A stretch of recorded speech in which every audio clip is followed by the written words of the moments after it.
Suprabhatam.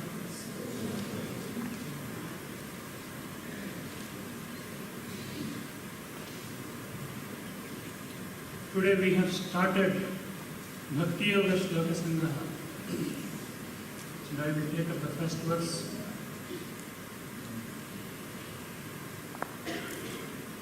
In this verse, 4 types of devotees are explained. The 4th one is Jnani. I will not talk about that.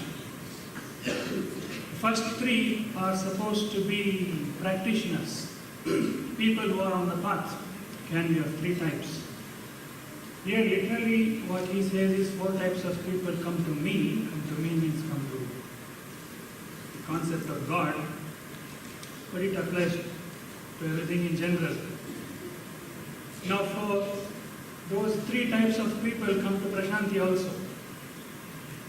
The first 3 types are Artha, Jijnasu and Artharthi. There are 2 different interpretations for that.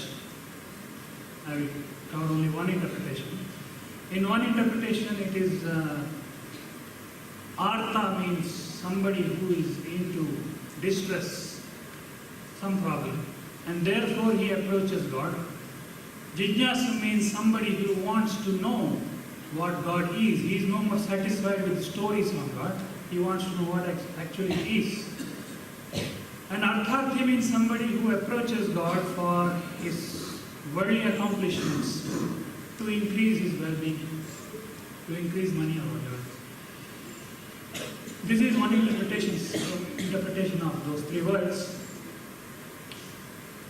There is another interpretation, maybe I will cover it tomorrow. But among those 3, Jijnasu is given more importance. Jijnasu literally it simply means somebody who is longing to know. That's all it means. Somebody who wants to know, somebody who is inquisitive. In a way, everybody has Jijnasa. Jijnasa is the most fundamental quality of human beings. The eagerness to know, curiosity, a sense of wonder is our most basic faculty. We may not realize it, but it is so. If somebody, after you come to Maitrimilan, after you sit, somebody walks there, you will see who is it. Do you know why you are looking? There is a question in you. Who is it? That's all. You want to satisfy that by looking who it is.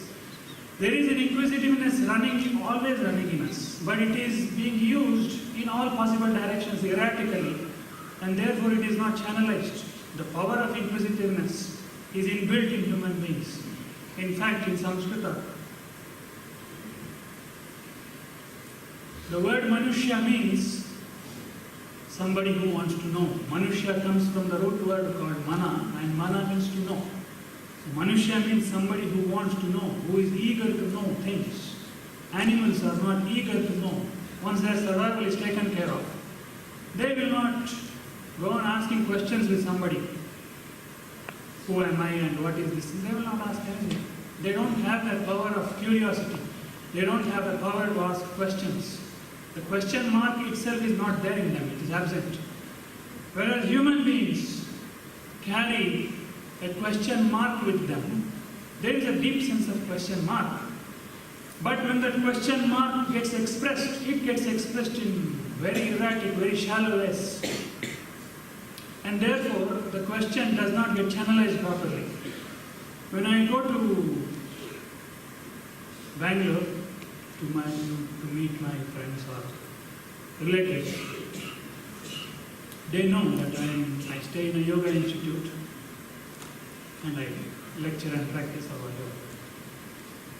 So naturally they will ask questions about this place. But do you know what types of questions they ask? The questions that they ask is, what is the food there? Is it unlimited or limited? Do they give dal? What subject do they give? Breakfast, what is it? Dosa or idli? These are the types of questions that come. Their curiosity is there, but it is being used for such shallow things. It is a wastage of the power of questioning. But they are asking, okay, you may say it is more important for you. So like this, questions that are being asked once. Another man asked me, he asked, which institute you are in? I said, S-VYASA. Who runs that? Who is the head of the institute? I said, so and so, Dr. Nagendra, he was in Nagpur. What caste is he? Now the thing is, I didn't even have a question. I don't know the answer, that's a different thing. I did not even have that question. That the question didn't even occur to me that what Guruji's caste is. So if your questioning is directed at such silly things, it is like the voltage is, you are not allowing the voltage to build within you, to ask more fundamental questions. For voltage, the curiosity builds a little bit and you suddenly dissipate it for something very silly. The voltage doesn't build. If the voltage builds, you will ask more fundamental questions. More fundamental questions will automatically arise. So this is one problem with Jijnasu. In fact, in the other interpretation, Jijnasu has a negative meaning. The negative meaning of Jijnasu is asking questions just like that, not for the sake of deep inquiry or something. Simply asking, why not asking questions? Just because you have the power to question, you go on questioning. Unnecessary questioning. So there is a negative meaning also to Jijnasu. So that is what we have mostly engaged in, asking all variety questions. Once I had gone to somebody's house in Bangalore and they asked me, can we visit that place, this place? I said, yes, you can come on Sundays, people come sometimes. You can see the place, attend a lecture or two and then go back in the evening or afternoon. He said, okay. The next question was, do we get coffee there? I said, yeah, there is coffee, you can come. In the canteen there is no. At that time there was no coffee. Earlier that same person had asked me the same question, and after when I said there is no coffee, at that time there was no coffee. There was no shop or anything, 3-4 years ago. 4 years ago when I said no, there is no coffee, after that that person didn't even ask about this place anymore. He didn't want to come because there is no coffee here. So this questioning, getting directed at very silly things is one problem of human beings. The power of questioning is there, but it is being wasted, simply being wasted. It is an inbuilt power which is being wasted. There is a second problem in asking questions. There are many problems in asking questions. There is another fundamental problem in being a Jijnasu. You will have, you may sometimes ask very fundamental questions, but you will not have the patience and the potency to carry the question for a longer time. You will get a very fundamental question. What is the meaning of life? What is God? What am I? Who am I? Such questions, fundamental questions. Then you may be asking them because you heard it from someone, that's a different thing, but you may yourself get it sometimes.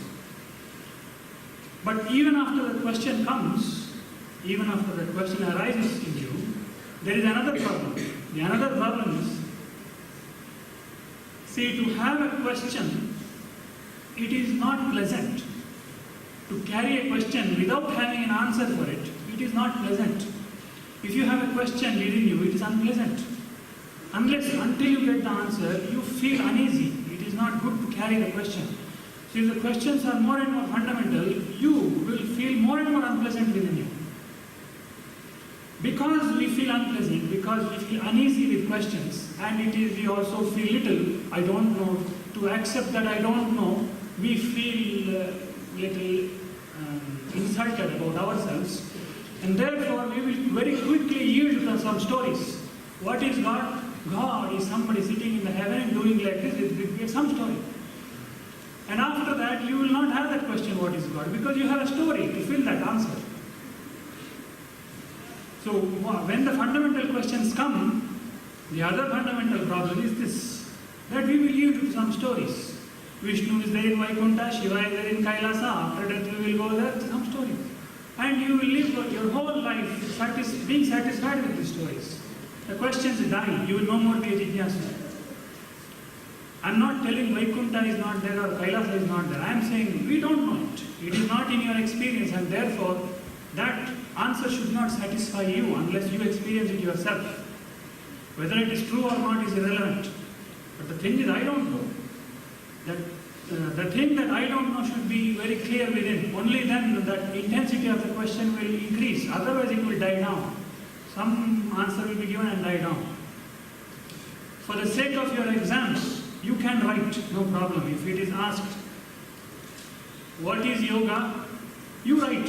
Yoga means joining of Atma and Paramatma. You write. But you should know within you, you don't know what the hell it means. You should know within you very clearly. You don't know what Atma is, what Paramatma is. But if you start thinking, yes, I know what it is, and somebody asks you what yoga is, and you say, Atma Paramatma joining, as if you know it, that means you are not a Jijnasu. The question has died down. You are no more carrying that question. You are thinking that sentence is the answer, and actually what you have done is you have replaced one unknown word with two unknown words. That's all you have done. You have replaced yoga with Atma and Paramatma. That's all that has happened. It is somebody's revelation and they told it that way. For them it is a true revelation, for them it is an answer. Somebody experienced it so. So they said, okay, it is yoga with Atma Paramatma joining. For them it is an answer, for us it is not. For us it is only a blind statement. So although we say it for the sake of transaction, for the sake of your exam, if it is asked what is yoga, you write Atma Paramatma joining, you write to get 2 marks.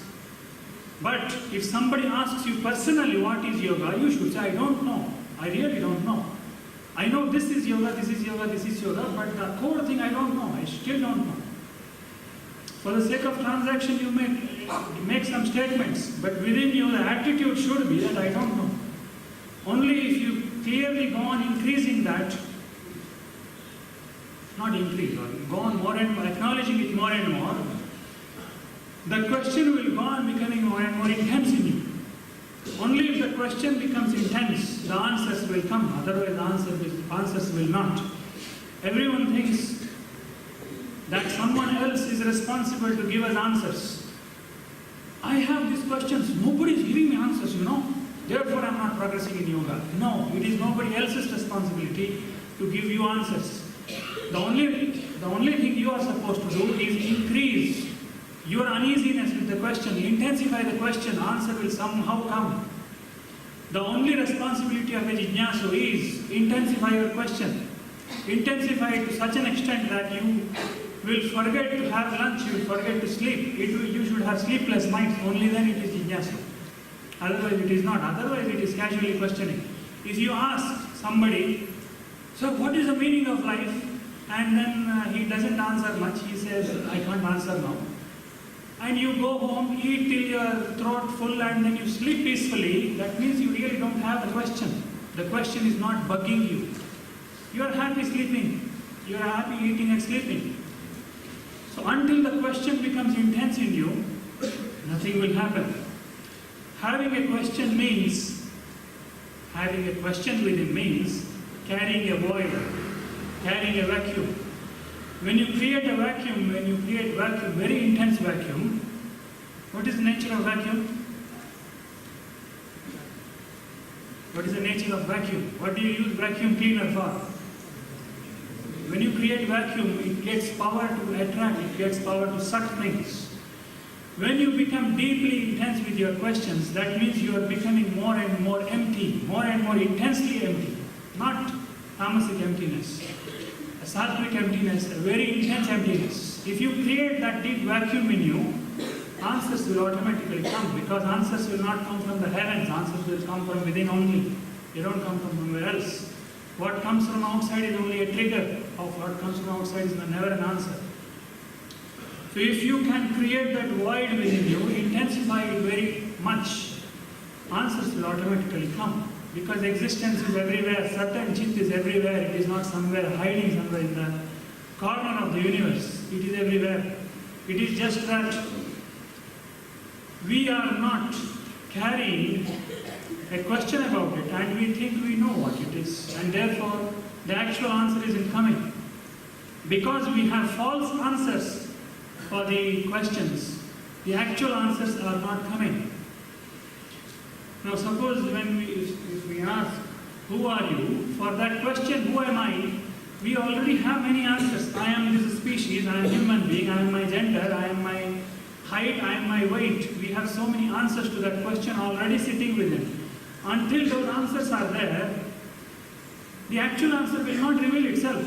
The false answer is blocking the actual answer. So simply asking what am I, who am I doesn't mean anything. Only thing you have to do is remove these false answers. Think within, contemplate within, remove the false answers, then the question will shine forth very brightly.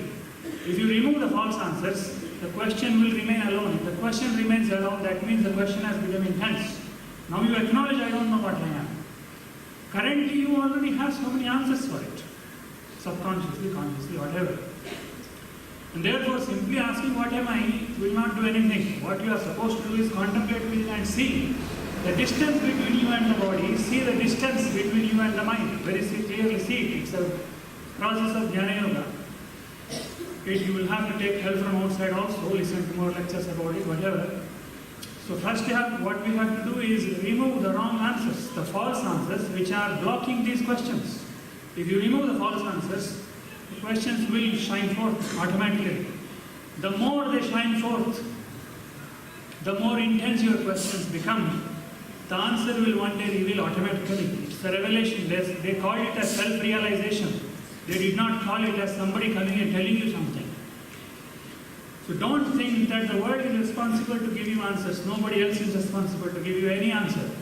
If somebody gives you some statements, it is okay. It is a help. It is an aid. You can take it as a help.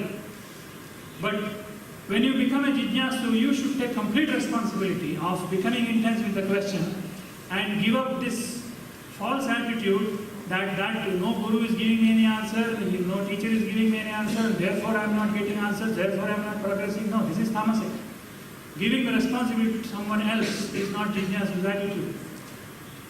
So when we become really curious, really inquisitive, if you channelize your questions actually, now I told two things, mainly there are many other things. The first thing I told is erratic questioning, very silly questioning, using the power of inquisitiveness for very childish things, useless things.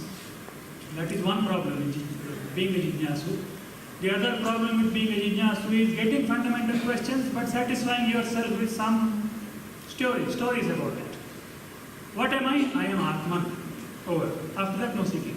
You have just satisfied yourself with one word. So the second problem with being jnanasu is this, being satisfied with statements and words, and therefore killing that inquisitive. You can't kill it, it's only postponed. It is never killed in the real sense. You only postpone it to some future day. So the second problem is suppressing that inquisitiveness, satisfying yourself with stories.